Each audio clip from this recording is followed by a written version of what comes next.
RSS ने बंगाल में सच में खेल कर दिया है। आरएसएस की गुप्त रणनीति ने ममता बनर्जी के होश उड़ा दिए। बंगाल चुनाव में आरएसएस ने अपनी पूरी फौज उतार दी। क्या है आरएसएस की वो पूरी रणनीति जो बंगाल की राजनीति बदल रही है? आरएसएस ने बंगाल चुनाव को बना दिया इज्जत का सवाल। आज हम बात करने वाले हैं पश्चिम बंगाल के उस बड़े राजनीतिक घटनाक्रम की जहां राष्ट्रीय स्वयंसेवक संघ यानी आरएसएस ने चुनाव को बेहद गंभीरता से लिया। ममता बनर्जी की तृणमूल कांग्रेस की सरकार के खिलाफ आरएसएस ने अपनी पूरी ताकत झोंक दी। ये कोई सामान्य प्रयास नहीं था, बल्कि एक लंबी और सोची समझी रणनीति थी जिसने पूरे बंगाल के मैदान को हिला दिया। आरएसएस ने इसे सिर्फ चुनाव नहीं बल्कि एक बड़े सामाजिक और संगठनात्मक अभियान के रूप में देखा। आरएसएस की बढ़ती ताकत और शाखाओं का विस्तार। पिछले कुछ सालों में आरएसएस ने बंगाल में अपनी जड़ें मजबूत की। 2011 में जहां उनकी शाखाएं करीब 800 के आसपास थीं, वहीं 2026 के चुनाव से पहले यह संख्या 4500 से ज्यादा हो गई। मध्य बंगाल और ग्रामीण इलाकों में खास तौर पर यह विस्तार तेज रहा। हर शाखा में स्वयंसेवक रोजाना मिलते हैं और देशभक्ति की बात करते हैं।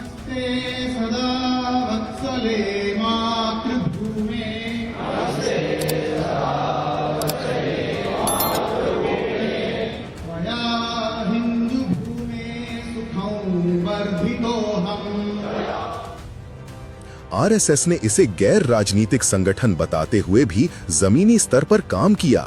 शाखाएं न सिर्फ युवाओं को जोड़ती हैं, बल्कि महिलाओं और पिछड़े वर्गों तक पहुंच बनाती हैं। यह विस्तार इतना तेज था कि हर गांव पंचायत में शाखा पहुंचाने का लक्ष्य रखा गया। 2021 के बाद तैयार किया गया मास्टर प्लान। 2021 के चुनाव के बाद आरएसएस ने सीखा कि बंगाल में लंबे समय तक काम करना जरूरी है। उन्होंने 2026 के लिए एक लंबा प्लान बनाया। इसमें बीजेपी के साथ समन्वय बैठकें हुईं। आरएसएस ने कहा कि हम राजनीति में नहीं हैं, लेकिन सामाजिक जागृति का काम करेंगे।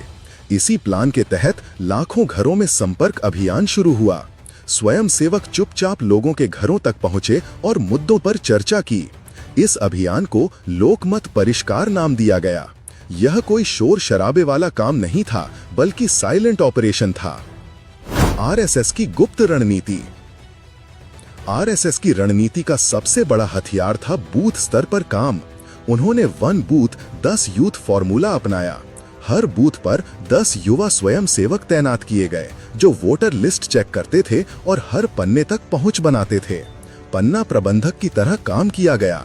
छोटी छोटी बैठकें आयोजित की गईं। करीब 1.75 लाख ऐसी बैठकें हो चुकी थीं।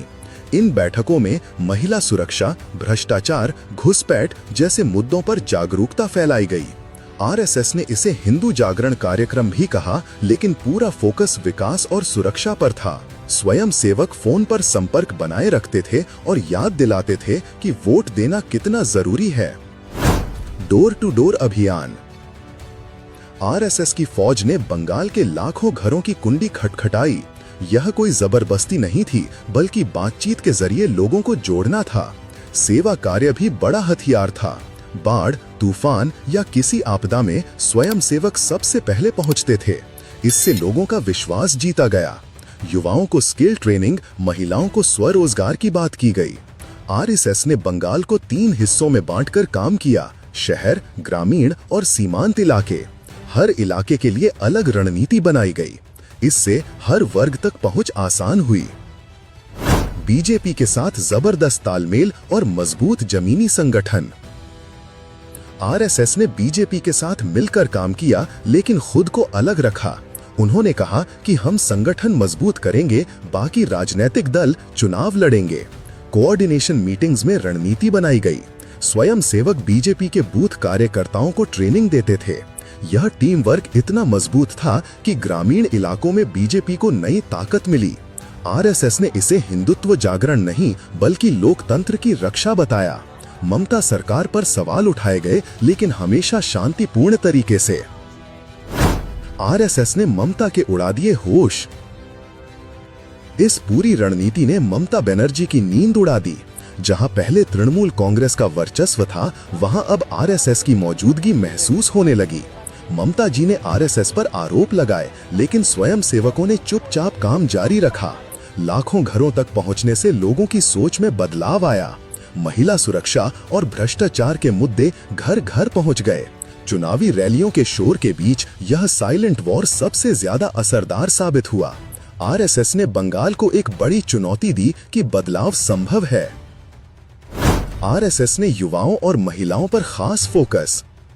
आरएसएस की रणनीति में युवाओं को केंद्र में रखा गया। 10 युवा प्रति बूथ का फॉर्मूला इसी का हिस्सा था। युवा स्वयंसेवक सोशल मीडिया पर भी सक्रिय रहे, लेकिन मुख्य काम जमीनी था। महिलाओं को अलग से जोड़ा गया। महिला सुरक्षा के मुद्दे पर काम किया गया ताकि हर घर की बहन बेटी महसूस करे कि उनकी आवाज सुनी जा रही है। पिछड़े वर्ग और किसानों तक पहुंच बनाने के लिए अलग कार्यक्रम चलाए गए। इस तरह हर वर्ग को शामिल किया गया। आरएसएस की रणनीति का भविष्य और बंगाल चुनाव पर असर। 2026 के चुनाव में आरएसएस की इस रणनीति का असर साफ दिख रहा है। चाहे नतीजे कुछ भी हों, लेकिन बंगाल की राजनीति में आरएसएस की जड़ें अब और मजबूत हो गई हैं। शाखाओं का लक्ष्य 8000 तक पहुंचाने का प्लान है। यह सिर्फ चुनावी रणनीति नहीं, बल्कि लंबे समय का सामाजिक काम है। आरएसएस कहता है कि हम देश सेवा करते हैं। बंगाल में ये सेवा अब नई ऊंचाइयों पर पहुंच गई है। ममता बनर्जी की सरकार को इस चुनौती का सामना करना पड़ेगा। कुल मिलाकर आरएसएस ने बंगाल में जो खेल किया है, वो इतिहास में दर्ज हो जाएगा। गुप्त नहीं, बल्कि खुली लेकिन शांत रणनीति से उन्होंने दिखा दिया कि संगठन की ताकत कितनी बड़ी हो सकती है। ममता बनर्जी के होश उड़ गए, क्योंकि ये कोई सामान्य विरोध नहीं था, बल्कि जमीनी स्तर का बड़ा बदलाव था।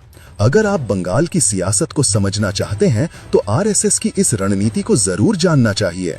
यह लोकतंत्र का हिस्सा है, जहां हर संगठन अपनी बात रखता है।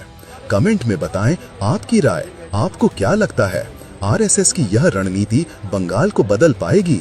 कमेंट में जरूर बताएं। वीडियो पसंद आया तो लाइक करें, शेयर करें और चैनल को सब्सक्राइब करना ना भूलें।